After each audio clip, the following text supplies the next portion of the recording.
Anthony Robbins is a motivational speaker, and one of his most famous speeches, "Tiny changes mean huge results," is about how with the right mindset and the right goals, anything is possible. I took up golf recently.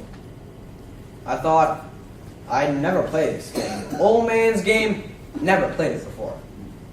But my kids play, so I want to play with them. So I go out and I do really well. I go out this one day and I outpowered by my instructor. I'm feeling really proud. The next day, I'm not feeling so proud. I keep putting the ball in the water again and again. I'm getting frustrated. I put down another one. I put down another one. I don't care. I don't care what the score is. Let's do it. And finally I was getting frustrated, and I said, "You're a terrible instructor." Because I should be able to be consistent at whatever shooting level I can achieve. I said, "I know I'm not Tiger Woods, but I should be able to be consistent, and you're just telling me that it's difficult. Telling me that it's difficult is not helping. Tell me what to do." He said, "Actually, you're only a little bit off." I said, "Could have fooled me." He said, "No, you're about a millimeter or two off." I said, "You're joking." He said, "No, watch this. I haven't taught you this yet.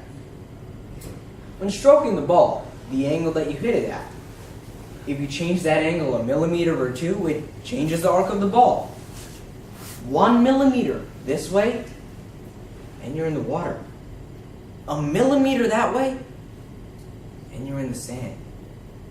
He said, "Also, you're not stroking the ball just 1 millimeter off the ground." I thought to myself, what a great belief system. That when all hells are breaking loose and nothing's working, I'm only 1 millimeter away. Because most people think it's impossible and they just give up. Isn't it true? Well, in real life, it is true.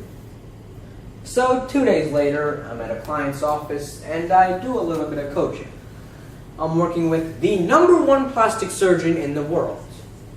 And he's going through some tough times in some aspects of his life. But he can take anyone who looks ugly and make them look beautiful. He showed me pictures of an 84-year-old woman who may have looked 40 and gorgeous, no exaggeration. He gets paid $1 million to fly over and do 3 people's faces. He is the #1 plastic surgeon in the world. So anyway, I'm waiting in his office and he's still in surgery with a patient. He's got this book that he's creating for other plastic surgeons around the world, and I take a look at it. It's got the top 100 supposedly most beautiful women's faces. And then, but I wasn't paying attention to those. I was just turning the pages. And I noticed something. He's got these little measurements, and he has mathematically calculated what it takes to make a person look beautiful. Man or woman, and it's a few millimeters. Interesting, right? For example, the distance between the top part of a woman's lip and her nose, that little distance. If that is the same as her eye, she looks beautiful and gorgeous. If it's 1 millimeter more, she has an average face. And if it's 2 millimeters more, she looks butt ugly. The difference between butt ugly and gorgeous is 2 millimeters. So he's got a few of these 1 or 2 millimeter changes, and it's a totally different person. What little change can I make? And when I make it, it will change everything. Because I'm going in this direction, and I want to make this shift. Whether it's an hour from now, a day from now, a week from now, a month from now, whenever it is, I'm headed in a totally different direction for a totally different destination. But the 1 millimeter change, I can show you one right now. Stay in the state of certainty. Some of you already lost me. Come on, intensify it. Intensify it. Make your move. Make your move. Say yes. Say yes. Say yes. Say yes. Now hold that in your body and don't let go of it. Here's the difference between being certain and uncertain. Certain and uncertain. How many of you can feel that difference between when you bring your chest up and you feel confident, and then when you drop it and you lose it all? That is what I want you to do. I want you to give yourself the opportunity to show that you have the confidence.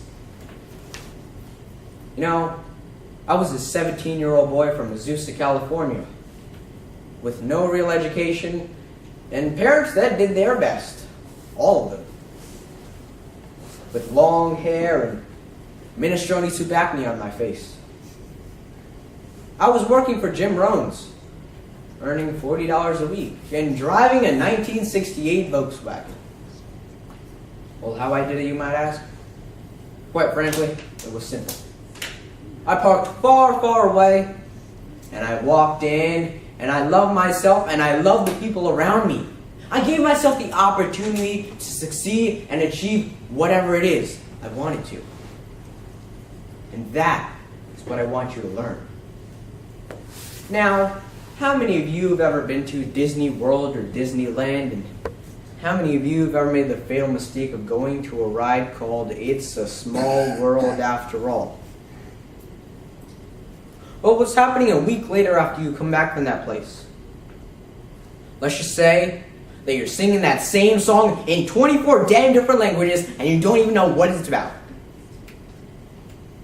But that's what I call repetition, not incantations. You see, for the last 23 years I've been saying this one incantation, and in fact I said it backstage before coming out for you guys. I would stand there and I would look up to God and I would say, God, give me the strength, the emotion, and the persuasion to better the lives of these people. And I would put all my strength and everything I had into it. And I would come out and I would be confident and I would know exactly how to talk to you guys and how to persuade you to do well. Now, every morning on the way to work, I would be sitting in my car and I would be driving. And I would look up and I would say, God, give me the strength to do my daily tasks. And I would be screaming at the top of my lungs and the people in the car next to me go, yep, he's a serial killer. That's right, he's a serial killer. But by the time I got to work, you see, when two people meet in a room, the one who is always more confident will always influence the other. And when I got to work, it was simple. I would walk in, and I would be like Flash. I would instantly persuade him. Just like that, with so much confidence and so much faith in myself, I could persuade anybody. It's so powerful. When you have faith in yourself, anything can get done. And that is how I went from earning $40 a week to $1 million a week. That's right.